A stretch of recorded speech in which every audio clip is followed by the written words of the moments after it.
2017 has proven to be quite the interesting year when it comes to building or upgrading your computer. And one thing that we really have to come to grips with is, when is it really a good time to actually upgrade to something that is out this year? Well, I'm going to have a little bit of an opinion about that. I want to share it with you just to let you know my 2 cents on it, no pun intended, to see where everything all stacks up. So we'll talk about that here in just a second.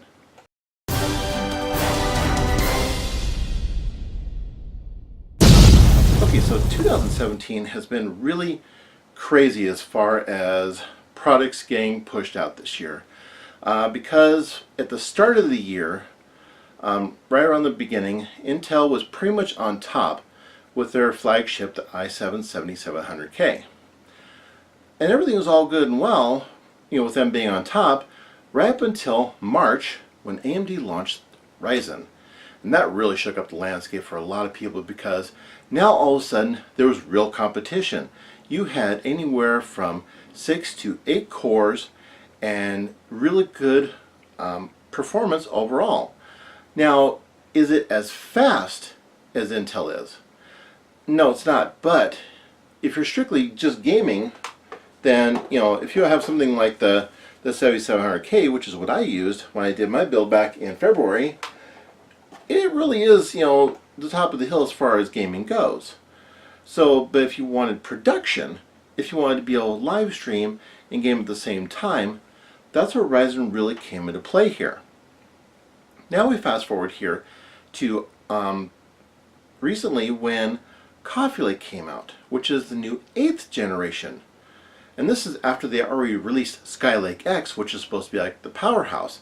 And of course AMD followed it up with Threadripper with their monster builds. And I get that the Threadripper and the Skylake-X are really meant for the enthusiast. They're for the high-end desktop user that really wants to have all of everything. But where does that leave the mainstream user? Well, Intel did come out with the Coffee Lake just recently, along with their flagship product, the 8700K. But here's the thing. And I've watched a lot of reviews, and I've seen a lot of opinions on this. I watched reviews from people like Tech Deals, Science Studio, and some of the others, and I've pretty much drawn the same conclusion, even though I haven't really had those other chips to test. Right now, unless you're upgrading from a lot older, there doesn't really seem to be a whole lot of huge benefits to upgrading from the mainstream user. Although, now keep in mind, if you already have something recent from Intel, if you already have Skylake or Kaby Lake, is the benefit from going to Coffee Lake right now that's just launched, does it really mean anything? And from everything I'm seeing, it doesn't really seem to, because of the fact that the 7700K, if you have the Kaby Lake or even the Skylake, there just doesn't really seem to be a whole lot of point, because even if you wanted more cores per se, and I had this debate on Twitter earlier when there was a difference between on the 6-core chips.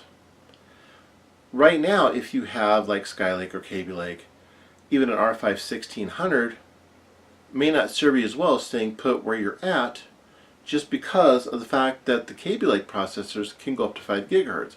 Now granted, that does introduce a lot of heat into the equation, but if you have adequate cooling and a decent case, then you're fine. But at this point, I've thought about, well, maybe I need to upgrade again. But then again, after doing a lot of the stuff that I normally do, which is mainly, I do a lot of gaming, I do a lot of light video editing, I do all my stuff at 1080p.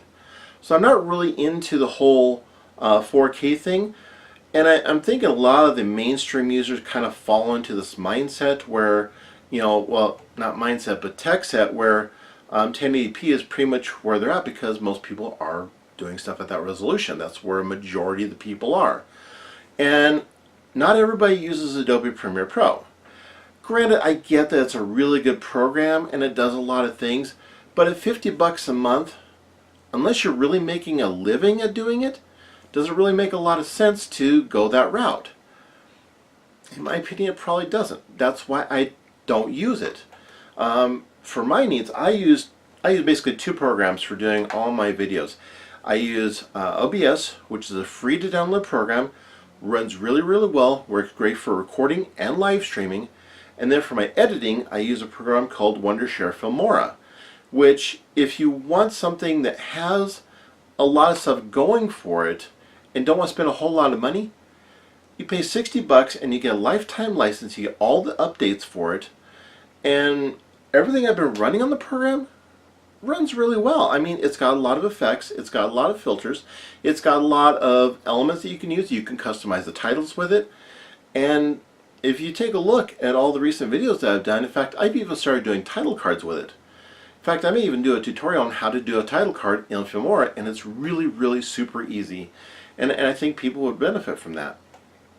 So, for my build case, I mean, if you watched my earlier videos, you saw the rig that I built earlier this year. It's an awesome system that uses the 7700K with this awesome Z270 Taichi motherboard by ASRock. This board runs really well, especially now that it's gotten later updates. It really helps with the temperatures. So, you know, as far as the Z270 boards go, this is one I really like. Now, if you want a lot of RGB in your system, there are boards that have more than this, because truth be told, this has pretty much one RGB light on the entire motherboard, and it's right underneath the chipset. And that's it. That's all there is. That's why I'm glad that I got the For the Win 2. Now, granted, this is a 1070. It's not a 1080. It's not a 1080 Ti. Right now, for my use case, I just can't really justify spending $700 on a graphics card. Besides the fact that I have a whole backlog of video games that I haven't played yet. In fact, I've gotten a lot of indie titles lately that I've been enjoying the heck out of, and if you haven't watched that video series, go and watch. I'll have a card right there to that playlist, and you can check out a lot of the first reactions and impressions that I've done on those games with some gameplay that's thrown in. In fact, I'm going to be going back through those eventually here and doing some more in-depth looks at those. And I'm doing all that testing on the system, on my 7700K system. So,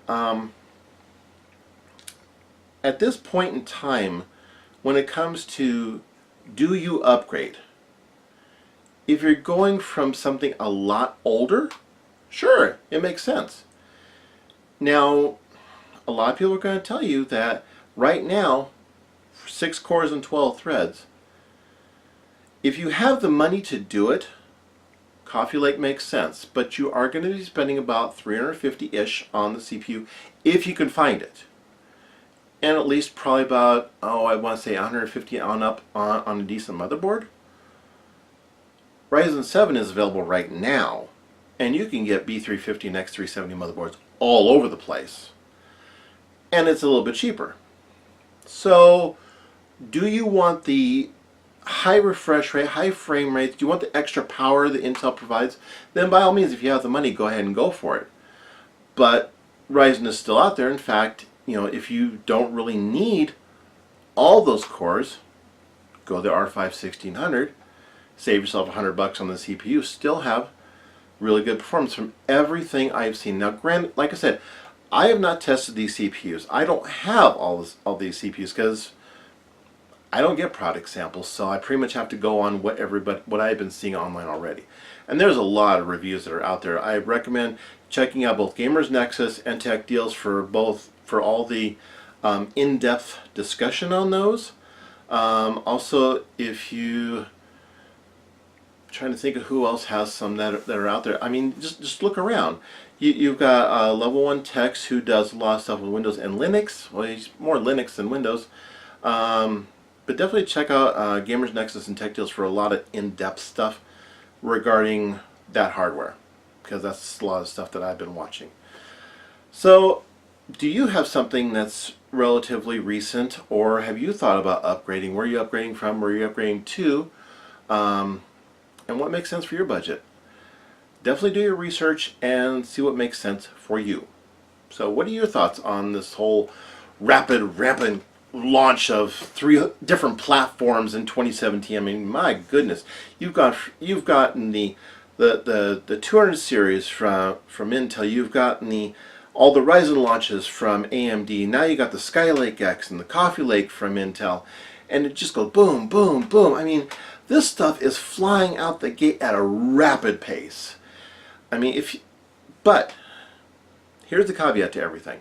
Even with all the rapid launches, even with everything that's coming out, it's going to boil down to one basic thing. If you want to build now, you buy what makes sense for you at the time. Because if you're going to play the waiting game and say, oh, I'll just wait for X processor or X motherboard or X graphics card to come out, you're always going to be waiting for that. So there's the takeaway from it. And I hope everybody has fun doing their building. As always, if you like this video, go ahead and hit that like button. It's right down there. And if you like to subscribe for some more random content, go ahead and hit the subscribe button. It's right over there. It's been a great year for PCs. Been a really, really awesome year. So have fun with it. As always, like I say, live a little random each day, and we will catch you in the next one.